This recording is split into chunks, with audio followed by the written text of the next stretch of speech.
Welcome to What's in the Pot. I'm your host, Sean Grande, and today we're making stewed salmon. Or in Trinidad, we might call it salmon choka. It's What's in the Pot. Thank you very much for tuning into What's in the Pot. So our first ingredient is our pink salmon. I'm using canned pink salmon because you got to use the canned stuff to make this recipe what it is. I'm going to start with a little bit of olive oil and equivalent to about 1 clove of garlic.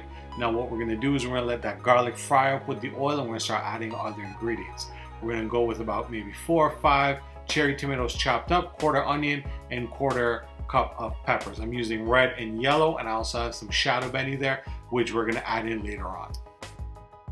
And we're going to let this saute for about 10 minutes, and we're going to get all those flavors coming through, and the veggies are going to get nice, soft, and tender. After 10 minutes, you can see all the veggies looking absolutely beautiful. I'm going to go with equivalent to about a tablespoon of this Bertie's pimento seasoning. If you have fresh pimento, chop it up and add about maybe 2 or 3 pimentos. And we're going to let this saute a little bit more. Now, one thing I like to do is when I add my salmon, you see that water, that oil, that's a lot of flavor. I like to add that into the pot when I'm cooking it. Some people may drain it out. I personally like to cook it. That's a lot of extra flavor. It's like extra stock. You see that bone there? I'm going to go ahead and remove it. You can remove it if you want to. Some people like to eat it. I just personally like to take it out. And we're going to mash up the salmon, but we're not going to mash it up into tiny bits. We're just going to kind of mince it up into little chunks.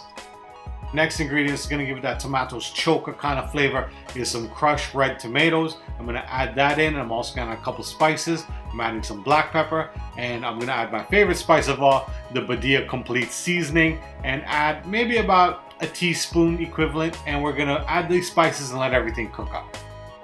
That's been sauteing for about 5 minutes. One final thing I added was the shadow benny, and I'm also going to add some green onions. I love the flavor the green onions brings out in this dish. And just add the green onions, give it a turn, and that's it. That is our simple and easy salmon choka or stew salmon, however you want to call it. But thank you very much for tuning into What's in the Pot. I'm your host, Sean Grande. Don't forget to like, share, and subscribe. Share this with your friends, your family member. Till next time, peace.